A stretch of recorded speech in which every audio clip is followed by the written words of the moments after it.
Un nouveau traitement contre la maladie de Parkinson, une forme cachée dans notre peau et un dauphin hybride. Bonjour à tous, voici votre concentré d'actualité scientifique pour ce 31 juillet. La différence entre l'homme des cavernes et nous, c'est le résultat de la science. Et ce n'est pas une opinion, c'est de la science. Notre monde n'est pas si moche. Un nouveau type de traitement de la maladie de Parkinson va être testé. Des chercheurs japonais devraient procéder au premier essai sur l'homme d'un traitement par cellules souches. Ils prévoient d'injecter 5 millions de ces cellules dans le cerveau des patients.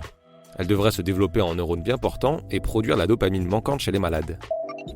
C'est une grande première au Grand Collisionneur de Hadron. Les scientifiques viennent d'annoncer la première accélération d'atomes au sein du plus puissant accélérateur de particules au monde. Jusqu'ici, la grande majorité des expériences se faisaient en accélérant des protons. Cette réussite pourra déboucher sur une nouvelle manière d'étudier la matière. Une découverte majeure a eu lieu en Afrique du Sud. Des géologues ont retrouvé des microbes vieux de 3,22 milliards d'années dans le lit d'un ancien fleuve. Ces micro-organismes pourraient être la plus vieille trace de vie sur Terre émergée jamais découverte. Cette découverte appuie l'hypothèse d'une arrivée précoce de la vie sur la terre ferme.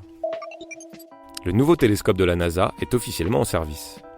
Après sa mise en orbite en avril et sa première photographie du ciel en mai, TESS a recueilli ses premières données mercredi 25 juillet. La mission de ce nouvel appareil est de détecter des planètes autour d'étoiles proches de notre système solaire. Il prend le relais du télescope Kepler, qui a identifié 2650 exoplanètes au cours de sa mission. Super, j'adore. Alors écoute-moi bien, je vais essayer d'être clair avec toi. Ouais, génial. Notre peau cachait en fait un grand mystère. En étudiant les cellules qui constituent notre épiderme, des chercheurs sont tombés sur une forme jusqu'ici inconnue des biologistes et des mathématiciens. Nommée scutoïde, cette forme proche du prisme serait prise par les cellules de la peau pour garantir sa cohésion structurelle. Des scientifiques ont découvert un hybride entre deux espèces de dauphins.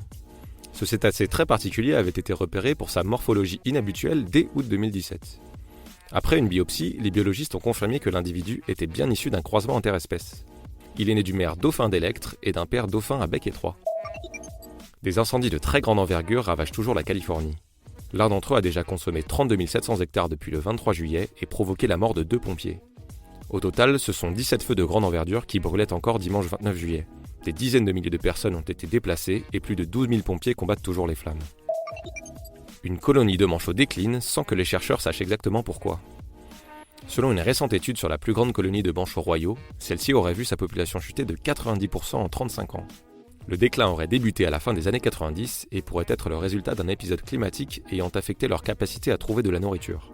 Et voilà, c'est tout pour aujourd'hui. Nous vous disons à demain pour un nouveau concentré d'actualité scientifique. Voilà. Il ne reste plus qu'à vous remercier de votre attention. Au revoir.